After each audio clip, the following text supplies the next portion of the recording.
no configuré bien para el momento de iniciar y crear el link. No no pude ahí configurar bien la parte del acceso directo para que ustedes lo puedan hacer y no estarlos atrasando.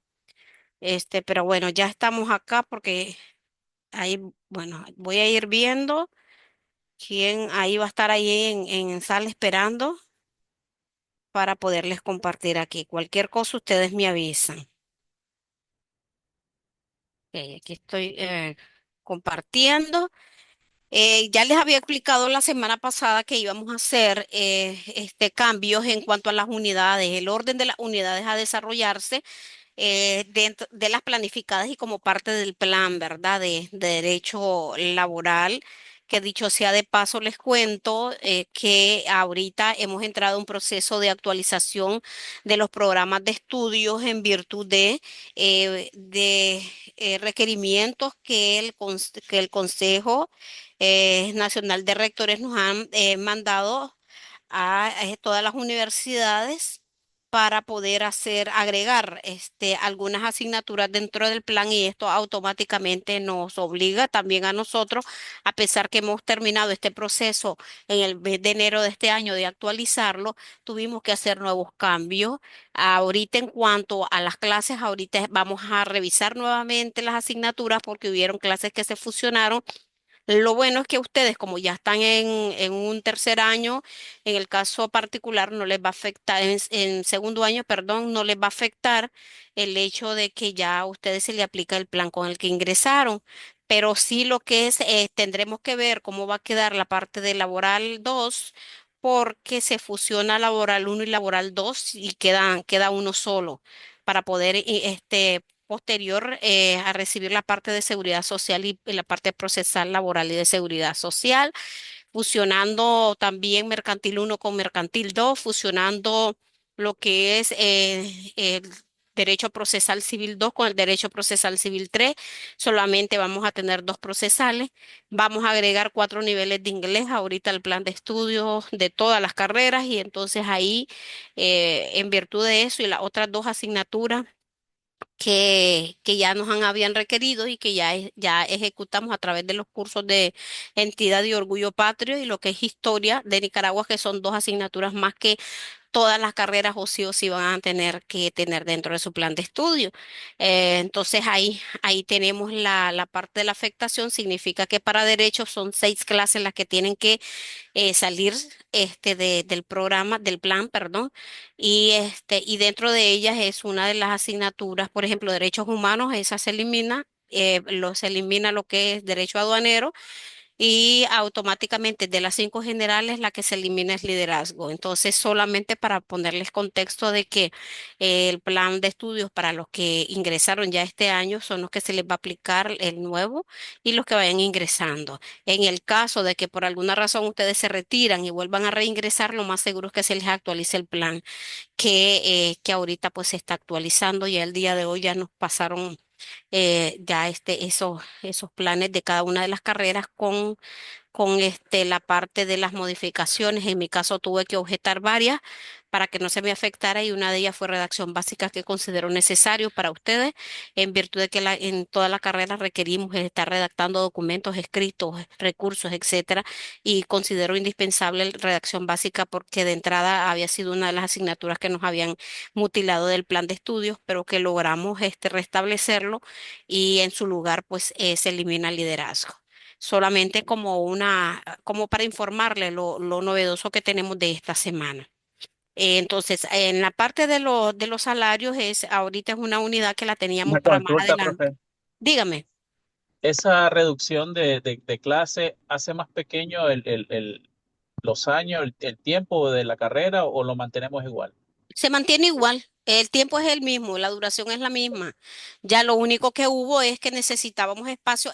Claro está que en derecho tuvimos una ventaja y eso lo peleé igual dentro de las propuestas al momento de ir trabajando esas mejoras y esas actualizaciones y fue que nosotros tenemos 43 clases del tronco común que desde que existía CONADER, que es la comisión de todas las universidades y la Corte Suprema de Justicia que digamos, que ofrecen la carrera de Derecho, trabajaron en su momento y esto fue avalada por el CNU, el extinto CNU, en su momento y todavía lo tenemos oficial y están reconocidas. Entonces, esas 43 clases son intocables.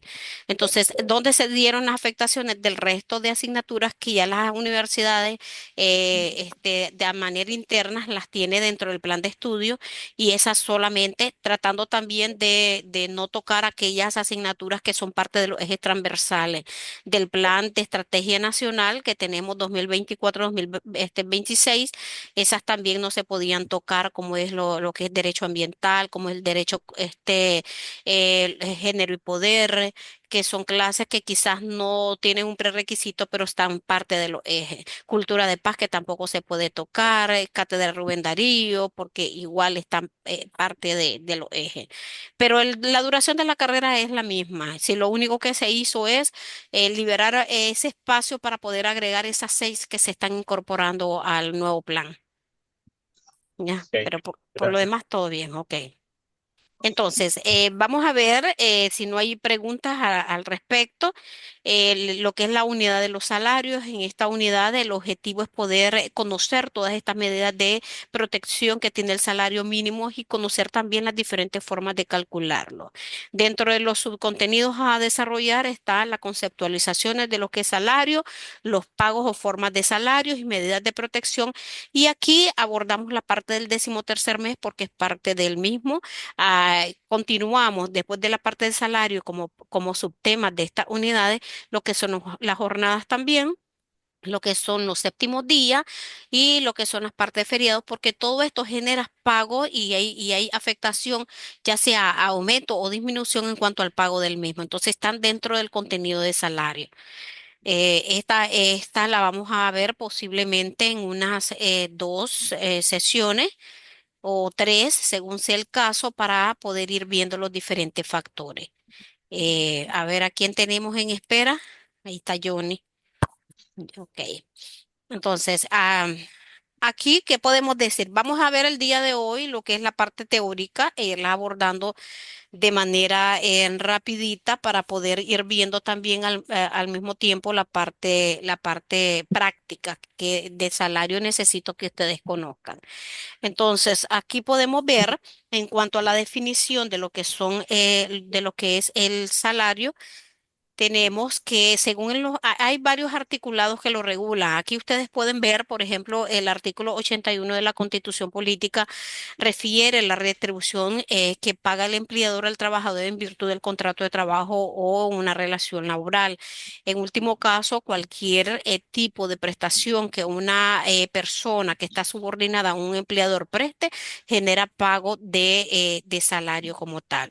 La ley de salario mínimo, que es la ley 625, en su artículo 2, también hace una definición de lo que es específicamente el salario mínimo. La que establece el 81 del Código del Trabajo es una conceptualización general de lo que es salario. Entonces, al abordar la parte del artículo 2 de la ley de salario mínimo, refiere que esta es la menor retribución que toda persona está en derecho de recibir, que básicamente es para poder solventar sus necesidades básicas tanto de él como de la familia. En virtud de ello, cuando se hace la discusión y aprobación del salario mínimo, que según esta ley se ordena la revisión cada 6 meses, se tiene que hacer a través de una comisión tripartita que pues en su momento ese es el espíritu, la ley aún no la han modificado, aunque el procedimiento sí, ya todos sabemos por qué, porque dentro de las comisiones tripartitas está la representación del Estado, que es a través del Ministerio del Trabajo, la empresa privada, que en su momento era representada por el COSEP, y lo que es la parte de la representación de los trabajadores que se hacían a través de las centrales, digamos, sindicales. Estas, aquellas de mayor nivel o aquí ya sean sindicatos de cobertura nacional o ver si son centrales que son de mayor cobertura. O sea que no es que participa en todo, solamente aquellas organizaciones sindicales que tienen como ámbito territorial nacional. Cuando es nacional es cuando aglutina más de 9 departamentos del país. Solamente esas organizaciones pueden estar negociando en la mesa del salario mínimo. En el caso que por alguna situación no llegan a un acuerdo en cuanto a la propuesta de salario mínimo que presenta cada una de las partes previo a un estudio de mercado, entre comillas, que tiene que hacerse en virtud de los precios de la canasta básica, ellos están proponiendo el incremento a través de porcentual, porque lo hacen de forma porcentual cada 6 meses. En el caso de que no lleguen a un acuerdo, pues al final el ministerio, que es la representación del Estado, es que él decide cuáles de las propuestas es la que se acepta y es la que se aplica lo que es el salario mínimo.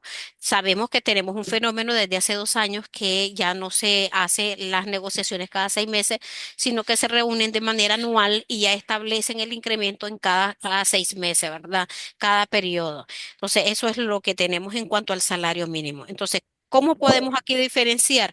Pues que el salario ordinario mensual, que lo tenemos regulado en el artículo 87 del Código del Trabajo que especifica que el salario ordinario mensual lo constituye el salario básico más incentivo, más comisiones. Esto aplica para aquellos ingresos, aquellos salarios que son variables, ¿verdad? Cuando hablamos de una retribución, las formas de pago es lo que te hace, digamos, también una característica dentro de los salarios, porque las formas de pagos pueden ser semanales, catorcenales, quincenales o mensuales. En la parte de cuándo se va a unificar otros ingresos, como hablé del 87, ya estamos hablando de ingresos variables. Cualquiera de estos también en las modalidades vamos a utilizar algunos factores para poder determinar y calcular cuál es el salario promedio cuando la modalidad de pago es distinta a la quincenal y a la mensual. Entonces es importante tener en cuenta de esto porque en sí el salario ordinario mensual de conformidad a este concepto del 85, perdón, 81 y 87 es porque es un acuerdo de parte y de eso no tienen ustedes que olvidarlo. ¿Por qué? Porque al momento de una entrevista de trabajo, las partes aquí, la persona que opta a la plaza, que es la que va a fungir el papel de trabajador en caso de ser aceptado, y aquí el empleador, que es el que le está haciendo todo el proceso ¿verdad? Para poderlo emplear y al mismo tiempo después las inducciones, contrataciones, etcétera, que es el papel de la persona empleadora, se ponen de acuerdo en cuanto al pago que se le va a dar o a retribuir a este trabajador. Entonces, siempre es un acuerdo de parte, siempre y cuando ese acuerdo de parte no vaya a lesionar ya lo que está por ley, en este caso el salario mínimo. Nunca puede ser menor a lo que ya está establecido por ley y lo que está establecido por ley es la tabla de salario mínimo que está sectorizado. Ya habíamos hablado de forma general en alguna de las clases anteriores y ahí lo tenemos por sectores económicos de cada uno de los salarios que también se los compartí. Creo que en esta semana van a tener ahí tablas de salario mínimo, el salario mínimo de zonas francas, que también es un acuerdo independiente que hacen, que lo tienen para el año 2024 al 2027. Hay otras, digamos, otras Pero mira estipulaciones lo que te ahí. quiero enseñar. ¿Alguien tiene ahí activado el micrófono? Ok, entonces el mismo Código del Trabajo en el artículo 87 hace referencia a lo que es el salario mínimo, que es lo mismo que estábamos hablando, que es la menor retribución que recibe el trabajador por los servicios prestados dentro de una jornada ordinaria de trabajo. En este sentido, recuerden que las jornadas van a ir en dependencia también de lo pactado en el contrato individual de trabajo. Puede ser esas jornadas tanto ordinarias o pueden ser algunas jornadas especiales según los casos. ¿Cómo se llama la pastilla Eso que me recetaron? que los vimos a ver, Johnny, a ver si nos pone ahí en silencio el micrófono. Gracias, Johnny. Y básicamente, pues ahí tenemos lo que es las conceptualizaciones. Tenemos otras disposiciones. Vamos a verificar lo que dispone el numeral 1 del 82 de la Constitución en virtud de la última reforma, pero igual siempre lo que cambia es el orden de los artículos, pero siempre el contenido como tal en cuanto a la parte de los derechos laborales se mantiene tal cual. Ahí no ha habido modificaciones. Entonces, el artículo 23 de la Declaración Universal de Derechos Humanos también hace referencia a la parte de la remuneración equitativa y satisfactoria que debe de asegurarse pues a las familias, en este caso, los salarios que se originan de una relación de trabajo. A ver, vamos.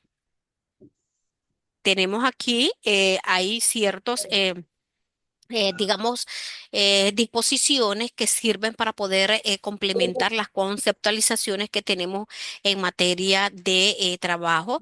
Aquí, como pueden ver, si bien es cierto, existen una serie de criterios a nivel administrativo, o sea, que desprenden o se derivan del Ministerio del Trabajo, así como criterios jurisdiccionales, ya sea de la Sala Laboral del Tribunal de Apelaciones o bien de la Suprema de Justicia, que hacen otras consideraciones propias a los casos particulares que se están ventilando y que ya se aplican a casos posteriores y que es lo que viene haciendo o viene dando origen a lo que es la jurisprudencia.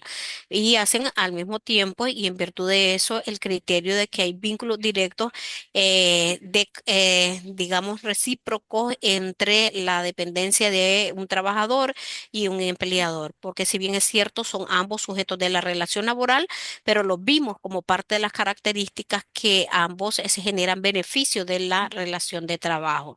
Entonces, sí hay obligación, una subordinación, pero genera también derechos al igual que obligaciones al momento de la ejecución del servicio y de ahí se origina que para algunas legislaciones también hacen referencia al nacimiento del crédito salarial que no siempre es reconocido tal cual.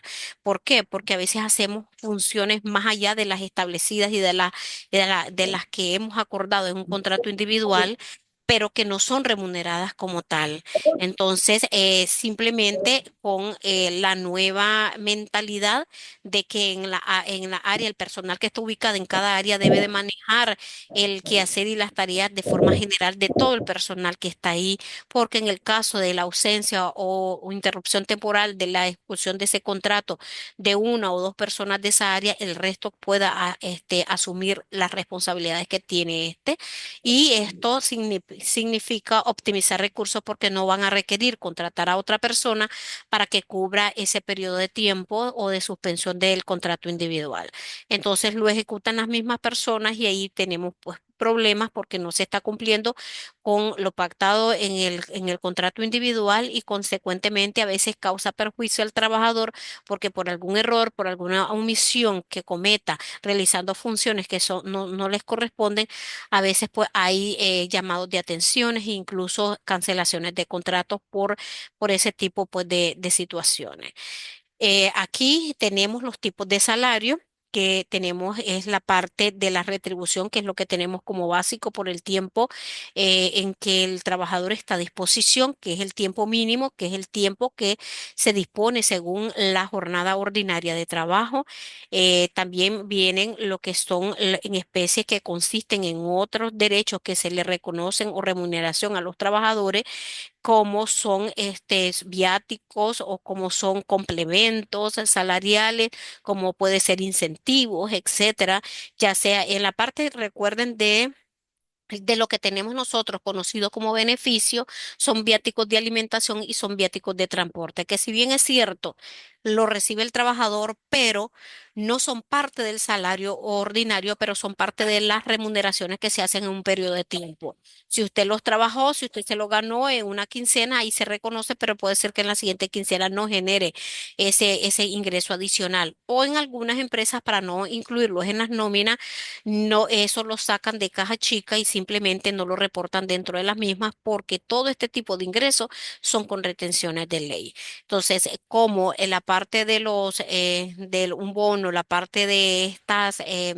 estos viáticos son, digamos, reconocimientos que hoy se da o que hoy los recibe el trabajador, pero mañana simplemente no los puede recibir, entonces no forman parte del mismo. Sí es importante controlar que esto no se dé de forma reiterada y de forma continua. Creo que también ya hemos hablado, que quiere decir evitar el error de los empleadores de estar reconociendo en concepto de viáticos de alimento o a veces incluyen transporte de manera fija. A veces reconoce al trabajador, puede ser una cantidad, ejemplo, de 2.000 córdobas y cada quincena lo recibe la misma cantidad.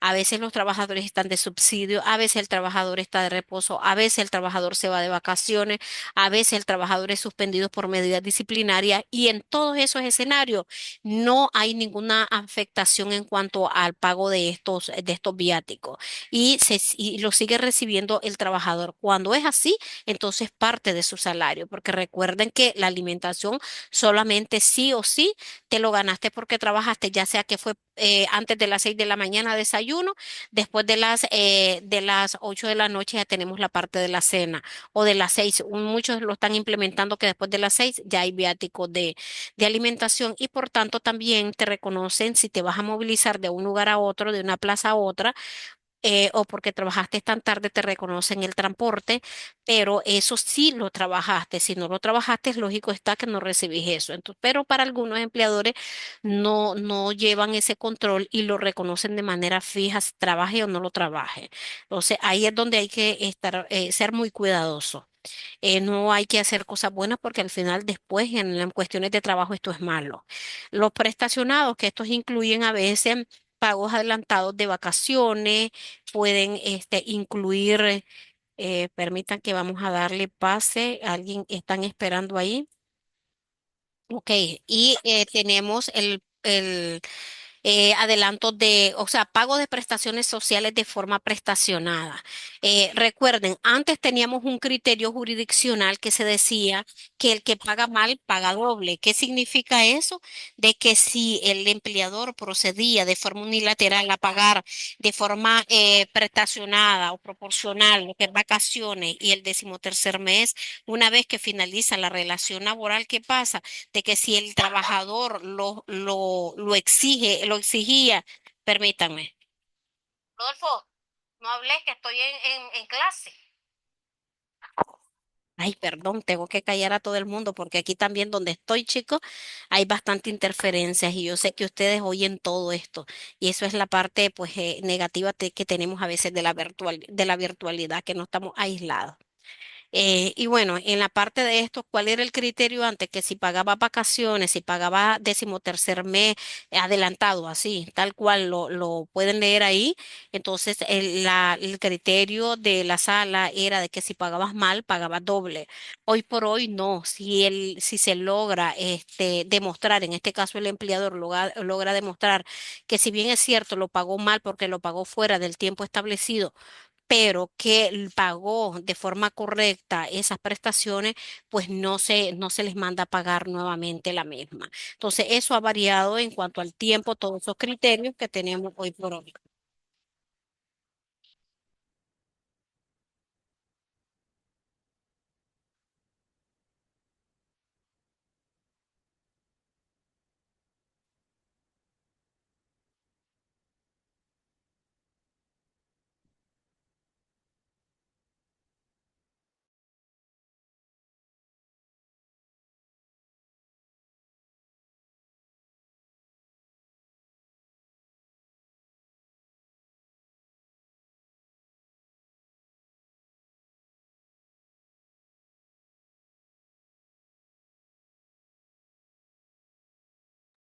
Disculpen, muchachos, disculpen. En cuanto a las principales formas de estipulación, según la ley, aquí tenemos por unidad de tiempo, por unidad de tareas y tenemos el sistema mixto que es por el sistema de tiempo. En este particular, es importante distinguir cuál es la forma que nosotros como país tenemos. Si bien están en el Código del Trabajo, está claro que son las principales formas de estipular el salario.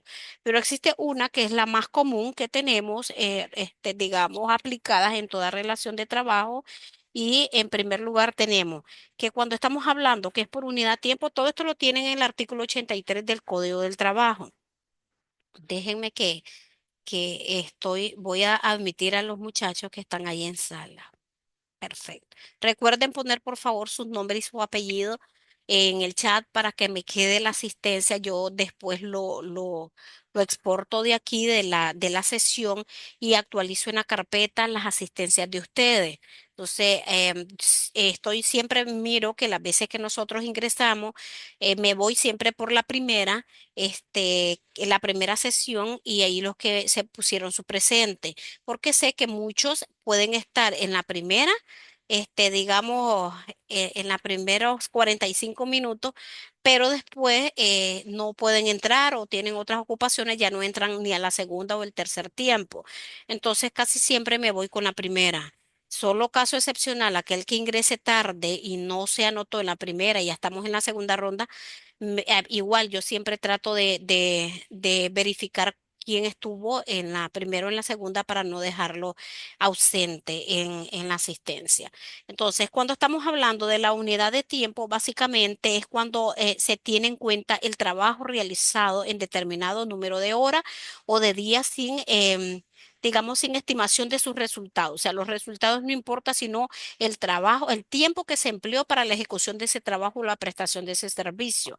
Cuando estamos hablando ya de la parte de la unidad de obras, piezas o destajo, eh, aquí tenemos lo contrario, aquí tenemos que cuando se toma en cuenta como tal, en esta forma de pago, lo que se toma en cuenta es lo realizado por el trabajador sin tomar en cuenta o sin considerar el tiempo que empleó para la ejecución del mismo. Entonces, lo que aquí les importa al empleador es el tiempo que implementaste, que utilizaste para la ejecución en el primero, en el segundo, lo que interesa es el resultado sin importar el tiempo que usted utilizó para poder ejecutar esa obra o esa tarea. Cuando ya hablamos para la parte de la tarea, es una fusión de los dos anteriores, es parte de unidad de tiempo y parte de unidad de obra. ¿Por qué? Porque aquí lo que importa, si bien importa el resultado, pero también importa el tiempo que vos implementaste para la ejecución del mismo o la prestación de ese servicio. ¿Y por qué este es el que utilizamos más? Porque si ustedes saben que casi siempre en nuestras empresas, los que han tenido experiencia ya laboral saben que hacen una evaluación al desempeño ya del personal y normalmente esa evaluación al desempeño se hace de manera anual. Entonces lo hace recursos humanos a través de su inmediato, se les debe de dar a conocer el resultado y conforme eso, pues a usted si tiene un buen promedio de 90 a 100 se le felicita y continuar con la misma entrega y la misma responsabilidad. Caso contrario, si tiene menos de ese porcentaje, se le insta y se le motiva a continuar mejorando, pero si continúan con el mismo promedio adquirido en el próximo periodo evaluado, que es el siguiente año, algunas empresas te siguen instando a continuar mejorando o bien ya comienzan a pasar llamados de atención para mejorar o bien deciden rescindir de ese contrato individual. Entonces, ese sistema mixto, que es el de tiempo y resultado, es el que más aplicamos nosotros en nuestros diferentes contratos individuales de trabajo. En cuanto a la parte de los tipos de salarios adicionales, existen salarios ordinarios y extraordinarios. El salario ordinario es aquel que se percibe dentro de una jornada ordinaria de trabajo y lo que tenemos pactado dentro de tu contrato son todas aquellas que vos acordaste si ya tenés un pago fijo mensual o si tenés variable indistintamente, perdón, de la modalidad de pago que se establezcan, ahí eso es lo que se incluye. Recuerden que eso que dispone el artículo 146 del Código del Trabajo, que son salarios más en especie que se reconocen como sumas fijas y periódicas, aplican solo para los trabajadores que están bajo el servicio doméstico. Ese 146, que es lo que se les reconoce un 50% más de prestaciones sociales. Entiéndase vacaciones, 13º mes y ahora pues se les reconoce para la indemnización por tiempo laborado. Entonces ahí se incluye, eso es parte del ingreso ordinario mensual. Prestaciones sociales son las que están en el artículo 42 del Código del Trabajo y cualquier otra adicional que tengan reconocidos en el convenio colectivo si lo tuvieran. Lo extraordinario, el salario extraordinario es aquel que se devenga fuera de una jornada ordinaria de trabajo y aquí pues ya podemos hablar de unas horas extras, podemos hablar por ejemplo, del pago de feriados, pago de séptimos que ustedes laboren. Ahí perfectamente podemos incluir dentro de esos tipos de salarios extraordinarios, esos otros pagos. Entonces, aquí pueden en algunos contratos reconocerte algunos otros elementos o componentes que son propias del contrato individual que son las de especies que ya habíamos hablado, que son las de habitación, alimentación, etcétera. La parte de residencias que en nuestro medio pues son como zonajes que generalmente se reconocen más para el sector de educación cuando los docentes se tienen que trasladar a la zona rural, etcétera. Ahí ellos se les paga también esos, aparte de su salario, también un salario adicional por el zonaje. Comisiones en el caso de que hayan pactado que va a ganar comisiones, ya sea por ventas o por recuperación de cartera, cualquiera que sea la particularidad del negocio o el giro comercial del negocio, ahí se establecen esas comisiones. Las comisiones recuerden que son parte del salario ordinario mensual, porque ahí así lo desglosa el artículo 87 del código. Y las propinas, que en el caso de las propinas, recuerden que estas se toman en cuenta como parte del salario siempre y cuando el empleador las incorpora dentro de la factura de las cajas. ¿Y por qué? Porque como estas tienen que ser declaradas ante la DGI, entonces estas pueden incorporarse como parte del salario de los trabajadores. ¿Qué sucede? Que hoy por hoy ya hablamos de las propinas según la ley del consumidor, de la persona consumidora, de que estas son voluntarias. Son voluntarias siempre y cuando así lo dispone el cliente, que es el que está consumiendo, que si quiere que se te lo incorporen dentro de la factura o no. El problema es que cuando te lo incorporas dentro de la factura ya te imponen un porcentaje que normalmente es un 10% sobre todo el valor de la factura de consumo. Entonces, eso es lo que no está arreglada por ninguna ley y eso ha sido disposición, digamos, de los dueños de estos establecimientos comerciales y que son pues también de consumo, que lo van agregando, pero no es porque una ley disponga de ese porcentaje. Entonces, esa es la parte, digamos, ilegal. Donde también es la parte ilegal desde el momento que nosotros como consumidores aceptamos y pagamos ese porcentaje en factura, porque perfectamente nosotros podemos requerir que se retire ese pago de factura y simplemente no se declara eso ante la DGI y por tanto sabemos que no ingresa como parte del salario del trabajador.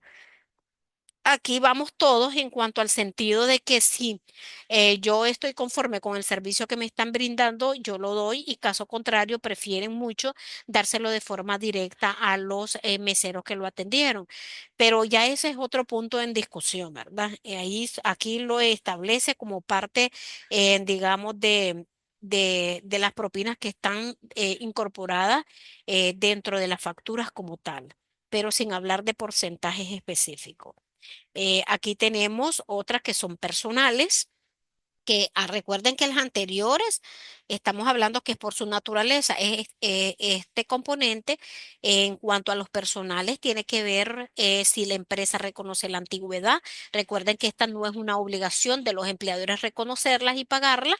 Esto va a ir en dependencia de, digamos, de la ley de derechos adquiridos, porque la empresa que le reconoce ese incremento anual sobre el salario mensual del trabajador ya se vuelve una obligación para todos pagárselo y ya no se lo pueden quitar.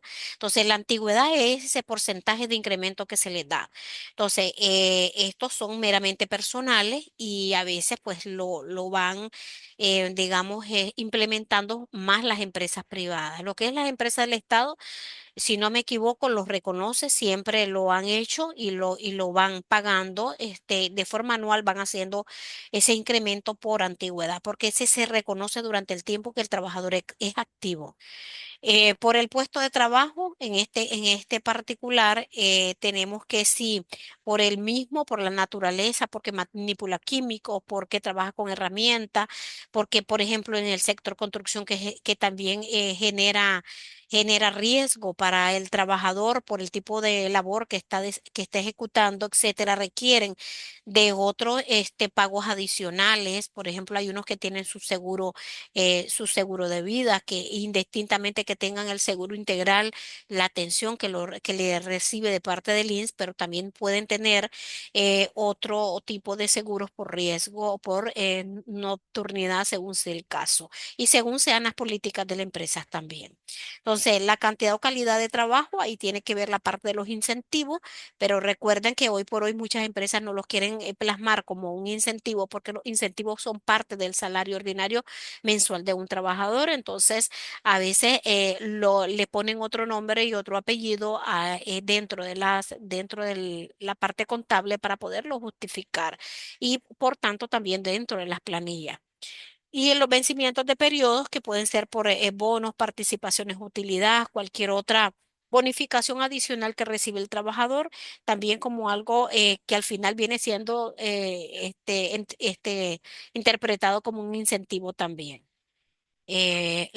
Ustedes me van diciendo el que va a hacer preguntas, ya saben de que están libres para poder preguntar, para poder pedir la palabra. En la medida que ustedes no pregunten, yo voy avanzando, ¿verdad? Yo voy avanzando para que en el segundo tiempo, porque ya estamos a un minuto que se nos cierra el primer tiempo, poder ir a la parte de la práctica, ¿verdad?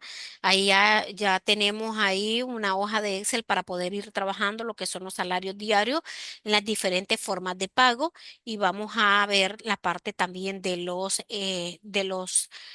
factores que vamos a utilizar cuando las modalidades de pagos no son mensuales. Entonces, ahí tenemos como parte del objeto de medida de protección que tiene el salario mínimo ante cualquier situación o deuda que tenga tanto el trabajador como el empleador. Son